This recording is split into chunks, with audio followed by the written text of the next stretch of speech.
Hello guys, आपके अपने YouTube channel ज्ञान में आपका एक बार फिर स्वागत है।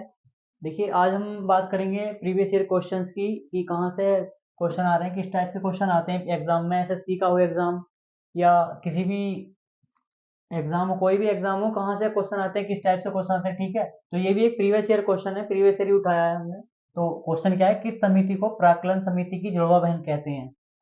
तो किस समिति को प्राक्कलन समिति की जुड़वा बहन कहते हैं, आंसर आप बता सकते हैं। टाइम है अब, चलिए ठीक है, इसका करते हैं। देखिए, इसका जो रियल उत्तर है इसका ये है प्राक्कलन समिति, सॉरी लोक लेखा समिति। लोक लेखा समिति को प्राक्कलन समिति की जुड़वा बहन कहते हैं। देखिए, प्राक्कलन समिति, आइए इसकी बात कर लेते हैं पहले प्राक्कलन समिति के बारे में। इसमें कितने 30 सदस्य होते हैं प्राक्कलन समिति में। कितने सदस्य होते हैं टोटल? 30 मेंबर्स होते हैं इसमें, 30 सदस्य। ठीक है, और इसमें राज्यसभा के जो सदस्य होते हैं, राज्यसभा के सदस्य ऐड नहीं किए जाते। राज्यसभा के सदस्य इसमें मनोनीत नहीं किए जाते। ठीक है, इसमें केवल लोकसभा के सदस्य ही पार्ट ले सकते हैं, हिस्सा ले सकते हैं। राज्यसभा के सदस्य हिस्सा नहीं ले सकते। सबसे बड़ी संसदीय समिति कौन सी है? यही है सबसे बड़ी संसदीय समिति। सबसे बड़ी संसदीय समिति भी कौन सी है? प्राक्कलन समिति।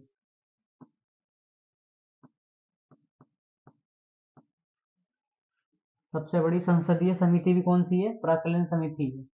ठीक है, और इसका जो उत्तर है लोक लेखा समिति है। लोक लेखा समिति की बात आई है, इसके बारे में बात करते हैं। लोक लेखा समिति के बारे में पढ़ते हैं। इसमें टोटल कितने सदस्य होते हैं? टोटल लोक लेखा समिति में 15 सदस्य होते हैं। ठीक है, कितने? 15 सदस्य होते हैं, जिसमें कि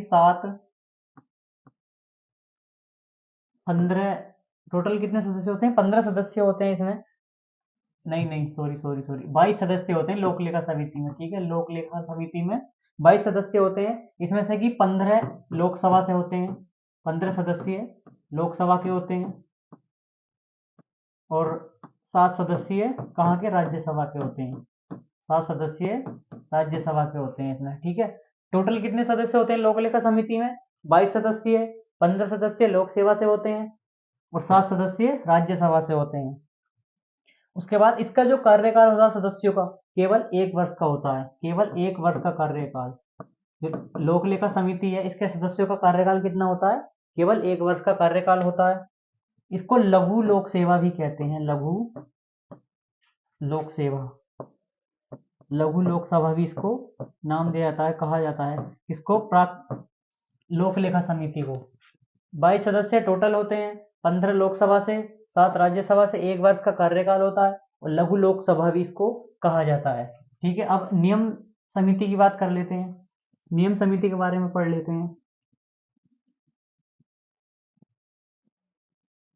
देखिए, नियम समिति में कितने? 9 सदस्य होते हैं टोटल। कितने? सॉरी, 15 सदस्य होते हैं लोकसभा की। जो नियम समिति का देखो क्या रूल है, इसमें लोकसभा से भी सदस्य मनोनीत किए जाएंगे, और राज्यसभा से भी सदस्य मनोनीत किए जाएंगे।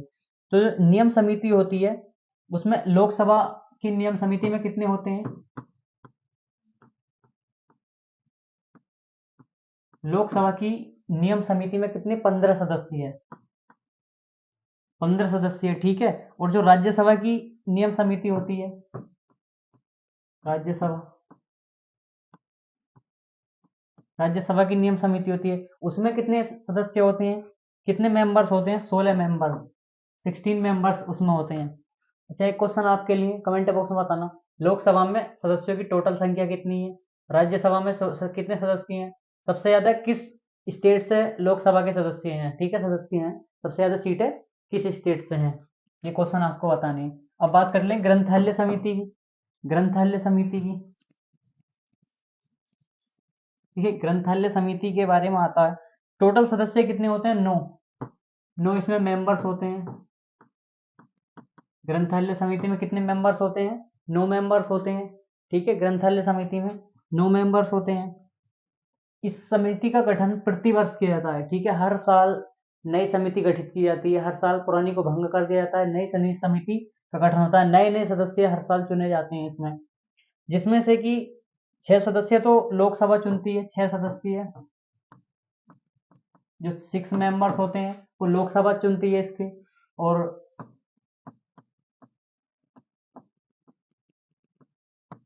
3 मेंबर्स कौन चुनती है? राज्यसभा। राज्यसभा 6 सदस्य कौन चुनती है? लोकसभा चुनती है। और 3 मेंबर्स कौन चुनता है? राज्यसभा से चुनकर मनोनीत किए जाते हैं। ठीक है, अब बढ़ते हैं अगले क्वेश्चन की ओर। हमने इसके बारे में पढ़ा। अगला क्वेश्चन क्या है? अगला क्वेश्चन है खाना पचाने में कौन सा अम्ल प्रयोग किया जाता है? कौन सा अम्ल सहायक है खाना पचाने में? तो इसका आंसर होगा HCl, हाइड्रोक्लोरिक अम्ल। HCHO कौन सा है? फॉर्मिक अम्ल। फॉर्मिक अम्ल। HCHO कौन सा है? फॉर्मिक अम्ल। किस काम में आता है? अच्छा, मधुमक्खी के डंक में और चींटी के डंक में कौन सा होता है? चींटी के, मधुमक्खी के डंक में कौन सा अम्ल होता है? फॉर्मिक अम्ल होता है। और नेटल पेड़ जो होता है, नेटल वृक्ष, नेटल ट्री होता है, उसके पत्तों में भी, नेटल वृक्ष के पत्तों में भी कौन सा होता है? फॉर्मिक अम्ल ही होता है। ठीक है, और मेथोनिक, इसको फॉर्मिक अम्ल बोलते हैं, या फिर मेथेनोइक अम्ल भी इसको बोलते हैं। मेथेनोइक, मेथेनोइक अम्ल, मेथेनोइक एसिड, मेथेनोइक एसिड भी इसको बोलते हैं। चींटी और मधुमक्खी के डंक में नेटल वृक्ष में पाया जाता है, मेथेनोइक अम्ल भी इसको बोलते हैं। और फॉर्मिक अम्ल HCHO इसको भी।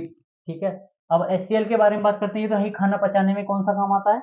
HCl, HCl। ठीक है, हाइड्रोक्लोरिक अम्ल, इसको हाइड्रोक्लोरिक अम्ल बोलते हैं।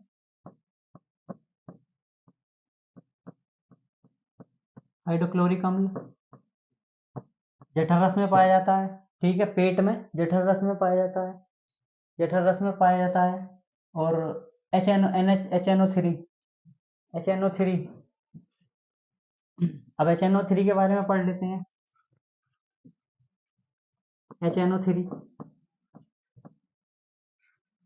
अच्छा HNO3 के बारे में पढ़ लेते हैं। HNO3 क्या है? देखो, नाइट्रिक अम्ल इसको बोलते हैं, नाइट्रिक अम्ल। अच्छा, इसका पीएच मान आपको बताना है कमेंट बॉक्स में HCl का। ठीक है, HCl का पीएच मान कितना होता है आपको बताना है कमेंट बॉक्स में। HNO3 को नाइट्रिक अम्ल बोलते हैं। और एल्युमिनियम के बर्तन में इसको रखा जाता है। किसके? Al, एल्युमिनियम के बर्तन में इसको रखा जाता है। किसको? HNO3 मतलब नाइट्रिक अम्ल को। और विस्फोटक बनाने में भी इसका यूज किया जाता है। विस्फोटक मीन पटाखे, जो आप दिवाली में पटाखे फोड़ते हो ना, पटाखे भी 2 प्रकार के होते हैं, आपको पता होगा। तो जो दिवाली वाले पटाखे होते हैं, उसको बनाने, विस्फोट बनाने में, विस्फोट बनाने में इसका यूज किया जाता है। ये फर्टिलाइजर्स बनाने में, जो उर्वरक होते हैं खेती में, खाद हुआ जैसे दवाइयाँ, ये तो ये फर्टिलाइजर, उर्वरक बनाने में, उर्वरक बनाने में इसका उपयोग HNO3 नाइट्रिक अम्ल का उपयोग किया जाता है। ठीक है, और इसका HCl का आपको बताना ही है। अच्छा नहीं, हम बता देते हैं। HCl का पीएच मान कितना होता है? 1.4। HCl का पीएच मान, हाइड्रोक्लोरिक अम्ल का पीएच मान कितना होता है? 1.4। ठीक है, अच्छा बढ़ते हैं अगले क्वेश्चन की ओर। अगला क्वेश्चन क्या है? रवि कुमार सिन्हा, ये तो नाम कुछ सुना सुना सा लग रहा है, रवि कुमार सिन्हा। रवि कुमार सिन्हा जानते होंगे आप कौन है? तो रवि कुमार सिन्हा कौन है? किस संस्था के प्रमुख हैं? रवि कुमार सिन्हा रो, रो के, इसका जो आंसर होगा रो होगा। ठीक है, RAW। पहले बात कर लेते हैं NDRF के बारे में। ठीक है, NDRF के बारे में बात कर लेते हैं। राष्ट्रीय, इसकी फुल फॉर्म क्या होती है?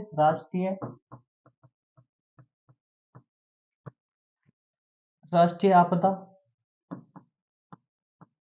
प्रबंधन बल, ये प्राधिकरण, प्राधिकरण, राष्ट्रीय आपदा प्रबंधन प्राधिकरण। ठीक है, NDRF की फुल फॉर्म। और इसकी जो हेडक्वार्टर है कहाँ है? नई दिल्ली, नई दिल्ली में हेडक्वार्टर किसका? NDRF का। स्थापना कब हुई? 2006 को स्थापना हुई। ठीक है, 2006 को इसकी स्थापना होती है, किसकी? NDRF की। और इसका एक स्लोगन है, बहुत महत्वपूर्ण वाक्य है इसका, क्या है इसका? आपदा सेवा सदैव सर्वत्र, सदैव सर्वत्र। ठीक है। जो एनडीआरएफ का स्लोगन है, एनडीआरएफ का जो वाक्य है, लोगो, आपदा सेवा सदैव सर्वत्र। राष्ट्रीय आपदा प्राधिकरण, प्रबंध प्राधिकरण नई दिल्ली में हेडक्वार्टर है, 2006 को स्थापना होती है। और इसका जो स्लोगन है, महत्वपूर्ण वाक्य है, आपदा सेवा सदैव सर्वत्र। ठीक है। अब पढ़ते हैं रो के बारे में, research analysis wing. Research analysis wing के बारे में पढ़ते हैं। अच्छा, स्थापना कब होती है, बताएंगे स्थापना रो की कब होती है। चलो रो के बारे में पढ़ लेते हैं थोड़ा। रो,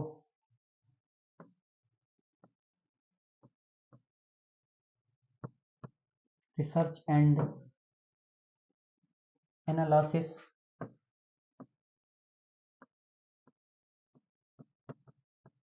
एनालिसिस विंग, इसकी फुल फॉर्म होती है। ठीक है, रो की। इसका जो आंसर भी है, रवि कुमार सिन्हा किस संस्था के प्रमुख है, रो के। अच्छा, रवि कुमार सिन्हा को और क्या कहते हैं, बताएं। ऑपरेशन मैन किसको कहा जाता है, ऑपरेशन मैन, बताएं। क्या ऑपरेशन मैन सही है इसका उत्तर, रवि कुमार सिन्हा को ही कहा जाता है। सोच लें आप, इतना इसके बारे में बात कर लेते हैं। रो, research analysis, research and analysis wing, इसकी फुल फॉर्म है रो की। ठीक है, स्थापना कब होती है इसकी, 21 सितंबर, 21 सितंबर 1968, 21 सितंबर 1968 को इसकी स्थापना होती है, नई दिल्ली में हेडक्वार्टर। ज्यादातर संस्थाओं के हेडक्वार्टर कहाँ है, दिल्ली में ही है। इसरो का कहाँ है, बताएंगे कमेंट बॉक्स में। नई दिल्ली में इसका हेडक्वार्टर है। ठीक है, और जिसके पूर्व अध्यक्ष थे, रवि कुमार सिन्हा तो बने थे अभी 1-2-3 महीने पहले ही, लेकिन जो पूर्व अध्यक्ष थे कौन थे, सामंत गोयल। सामंत गोयल, ये इसके पूर्व अध्यक्ष थे। ठीक है, अब बात कर लेते हैं नाटो के बारे में। अच्छा, ये तो एक फॉरेन हो गया, फॉरेन संस्था, इंटरनेशनल संस्था आ गई है, लेकिन ऑप्शन में था तो हमने इसको भी ले लिया, ये इंटरनेशनल संस्था है।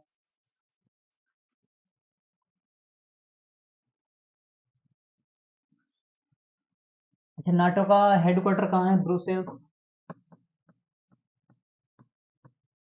ब्रुसेल्स किसकी राजधानी है, ब्रुसेल्स बेल्जियम की राजधानी है। क्या सही है, क्या सही है, या बेल्जियम का शहर है, बताएं। ब्रुसेल्स राजधानी है या शहर है। अच्छा, बेल्जियम किस महाद्वीप में आता है, यूरोप, यूरोप महाद्वीप में बेल्जियम आता है। ठीक है, इसकी स्थापना कब होती है, 1949, 1949 को इसकी स्थापना होती है, 4 अप्रैल, 4 अप्रैल 1949। ठीक है, जब इसकी स्थापना हुई, स्टेबलाइजेशन हुआ इसका, तो इसके कितने सदस्य थे, कुल 12 सदस्य देश थे इसके, 12 देश नाटो के सदस्य थे। नॉर्थ अटलांटा ट्रीटी ऑर्गेनाइजेशन इसका फुल फॉर्म होती है, उत्तरी अटलांटा ट्रीटी ऑर्गेनाइजेशन इसकी फुल फॉर्म होती है। 12 सदस्य 1949 में जब इसकी स्थापना हुई 4 अप्रैल को, उस टाइम इसके सदस्य थे, लेकिन वर्तमान में कितनी है सदस्यों की संख्या, 31, 31 इसके सदस्यों की संख्या। 31वां देश कौन सा है, जो हाल ही में ऐड किया गया है, फिनलैंड। 31वां देश कौन सा है, फिनलैंड।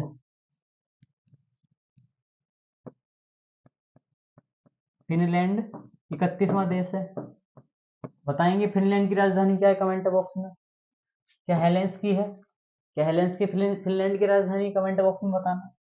ठीक है, अगला इसरो के बारे में तो सब जानते ही हैं। नई दिल्ली में हेडक्वार्टर, 1969 को स्थापना, और हेड इसके चीफ कौन है, बताएंगे कमेंट बॉक्स में। क्या कैलाश बड़ी वो शिवन, के शिवन, ये इसके चीफ हैं, ये चेंज हो गए हैं, बताएंगे कमेंट बॉक्स में। थोड़ा आपके लिए क्वेश्चन। अच्छा, अगले बढ़ते हैं अगले क्वेश्चन की ओर, इसके बारे में हमने पढ़ ही लिया। बिलग्राम का युद्ध कब हुआ, बताएंगे बिलग्राम का युद्ध कब हुआ। बिलग्राम का युद्ध कब हुआ, 1540। ठीक है, अच्छा किसके द्वारा लड़ा गया था ये बिलग्राम का युद्ध, ये लड़ा गया था हुमायूं के द्वारा, हुमायूं, हुमायूं के द्वारा। हुमायूं के कुछ याद आ रहा है डेट से, डेट देखकर कुछ याद आ रहा है, जितने भी युद्ध हैं सारे हुमायूं के ही हैं। ठीक है, कैसे याद रखेंगे हुमायूं के प्रमुख युद्ध के बारे में, इसके लिए एक ट्रिक आती है।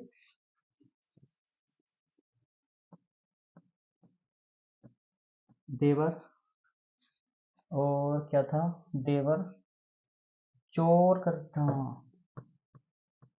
देवर चोर बिसर, ये इसकी ट्रिक है। जितने भी हुमायूं में महत्वपूर्ण युद्ध लड़े हुमायूं ने, उसकी ट्रिक है। देवरा का युद्ध,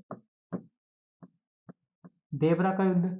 चोर मतलब चौसा का युद्ध, चोर मीन चौसा का युद्ध। यहाँ बी का मीन होगा बिलग्राम का युद्ध, बिलग्राम का युद्ध। और सर का मीन क्या होगा? सर हिंद का युद्ध, सर हिंद का युद्ध। किसके द्वारा लड़े गए ये युद्ध? इसके लिए ट्रिक आती है, देवर चोर बिसर। देवरा का युद्ध, चौसा का युद्ध, बिलग्राम का युद्ध, सर हिंद का युद्ध। सारे युद्ध किसने लड़े? हुमायूं ने लड़े। देवरा का युद्ध 1531, चौसा का युद्ध 1539, बिलग्राम का युद्ध 1540 और सर हिंद का युद्ध 1555। ठीक है, सारे युद्ध हुमायूं के द्वारा लड़े गए। इसकी ट्रिक्स है ये। तो क्वेश्चन में था प्रीवियस ईयर में बिलग्राम का युद्ध कब लड़ा गया, तो 1540 का करेक्ट उत्तर हो जाता है। 1531 में बिलग्राम का युद्ध था, 1539 में भी, सॉरी 1531 में भी हुमायूं द्वारा लड़ा गया युद्ध था देवरा का। 1539 चौसा का युद्ध, 1540 बिलग्राम का युद्ध और 1555 सर हिंद का युद्ध। अब आप बताएंगे कि मेदिनी राय और पृथ्वीराज चौहान के बीच कोई युद्ध हुआ था। ठीक है, मेदिनी राय और सॉरी बाबर के बीच, मेदिनी राय और बाबर के बीच युद्ध हुआ था। कौन सा युद्ध हुआ था, कब हुआ था, कमेंट बॉक्स में छाप देना। ठीक है, आज के ये क्वेश्चन थे जिसके बारे में हमने पढ़ा। मिलते हैं अगली ऐसी एक प्रीवियस ईयर सेट के साथ। तब तक के लिए जय हिंद।